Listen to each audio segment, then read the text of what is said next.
Hey, what's up everyone? This is Silver Slayer 2. Thank you for tuning into this video. What if I told you the United States of America, the richest country in the world, is actually flat out broke, in debt? We went bankrupt. What if I told you that? And what if I told you that this isn't a rumor? What if I told you that this is actually the truth?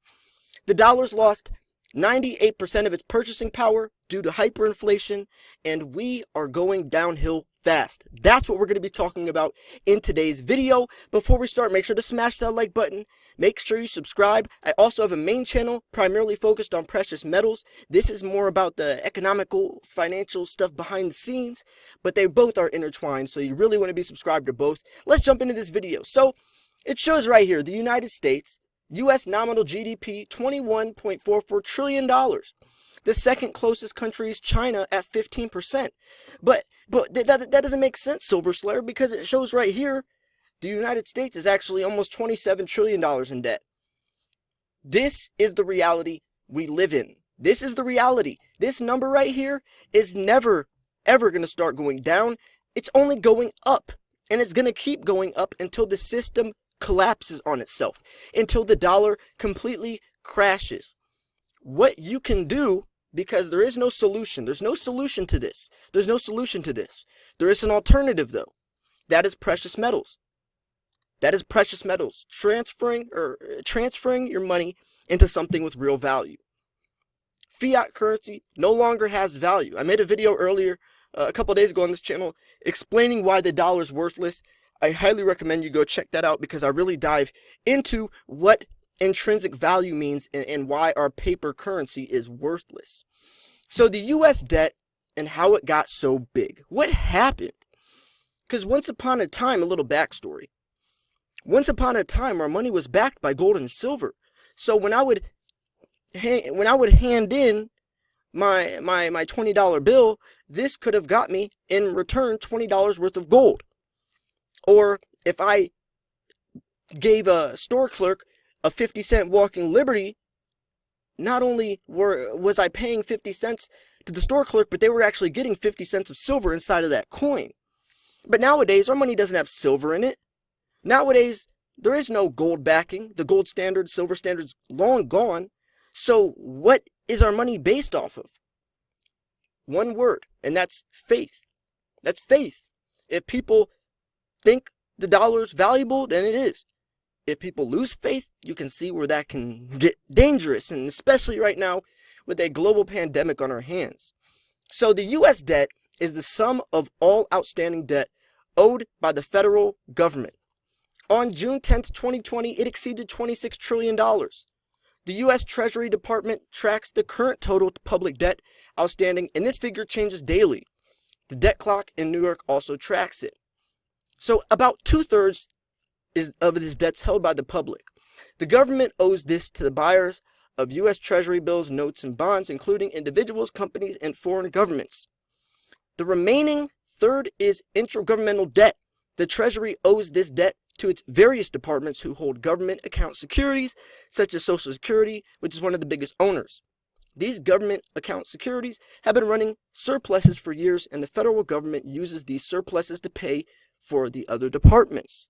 These securities will come due as baby boomers retire over the next 2 decades. Since Social Security and trust funds are the largest owners, the answer as to who owns the U.S. debt is basically everyone's retirement money. Everyone's retirement money, right? So, and this is scary to think about because if you think about the world reserve currency, which is the U.S. dollar, all of these countries are opting out. China's opting out. These other countries are pulling back, backing out of the U.S. dollar being the main reserve currency.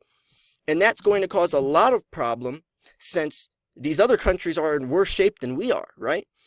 The U.S. debt runs neck and neck with that of the European Union, which is a unified trade body of 27 member countries. The national debt is greater than what America produces in a whole year. This high debt to gross domestic product ratio tells investors that the country might have problems repaying the loans. That's a new and worrying occurrence for the U.S. in 1988. The debt was only half of America's economic output. So here's some key takeaways. The U.S. debt is the total federal financial obligation owed to the public and intergovernmental departments. Since every president has borrowed from Social Security, it is one of the United States' largest debt holders. U.S. debt is so big because Congress has not done enough to rein in spending. If steps were not taken, the ability for the U.S. to pay back its debt will come into question, affecting the global economy. And that's the thing where we get to. We can't. We're way too deep in a hole. We are way too deep in a hole to fix this problem. It's unfixable. It's unsolvable.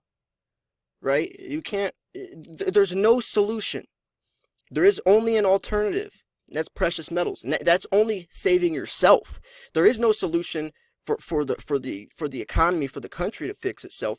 Our financial system is going to collapse, and there will be a new dollar in place. I don't know if that's Bitcoin, cryptocurrency. I don't think it will be. I think it will be something similar to that. If there would be, it'd probably be Ripple, which is Bitcoin basically intertwined with central banks. It's like a decentralized central currency in crypto form, which is Ripple. So that could be it. I don't know. I think there's a lot of errors with cryptocurrency.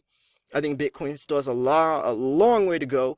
But it's going to be something digital, right? It's going to be something digital because we are advancing technologically. There is going to be no more fiat currency. Everything is digital now. It's the swipe of a card, cardless ATMs. Everything is through applications and on the cloud. There's not going to be paper dollars floating around anymore, especially with this pandemic stuff. Nobody wants that. Nobody wants that. So with that being said, it's going to be interesting to see where that goes and what's the time frame between that. You know, if I'm looking at our entire monetary system crashing, then what's going to be the bridge from our fiat currency nowadays to that currency? Because if you look at it like Bitcoin, there was a huge learning curve from people trying to invest in a Bitcoin or transferring your fiat currency to Bitcoin, right? A lot of people had to learn how to literally read code and decrypt stuff. I did myself, and I don't think it's gonna be as convenient or accessible as people want. So there's going to be something different. It's going to be interesting. So how the U.S. debt got so large. The chart below tracks U.S. debt milestones from 1989 to 2020. It has increased by more than 800% during that time. In June 2020, the national debt was about 26 trillion. This figure includes both debt held by the public as well as intergovernmental debt. Another thing is Donald Trump jokingly mentioned he'd bring back the gold standard, but that was a joke, right? That's not possible because we have nowhere near enough gold on the surface or probably even under the surface to make up for all the debt we owe now. So this is from 1989 to 2020, and it's only getting worse and worse, especially with this global pandemic on our hands. And now we have these stimulus packages in the trillions of dollars. Right, back in 2008 when the credit crisis happened, the stimulus packages were huge back then, and those were billion-dollar packages. Now we're talking about trillion-dollar stimulus packages trying to keep the economy afloat. And now more than ever, people are starting to see how broke the United States really is. So there are five significant causes of the size of national debt: federal budget deficits, Social Security trust funds, other countries, low interest rates, the debt ceiling, and how this is how it affects the economy.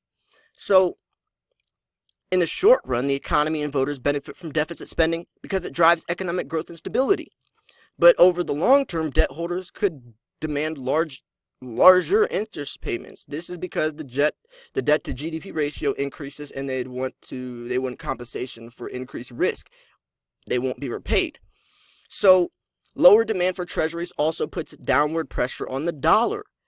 At that point, the United States would have to pay exorbitant amounts in interest, and it's only going to get worse. If you look at gold and silver prices, every time the dollar index is low, gold and silver go high. When the dollar index is high, gold and silver go low. That's because gold and silver is a direct threat to the US dollar.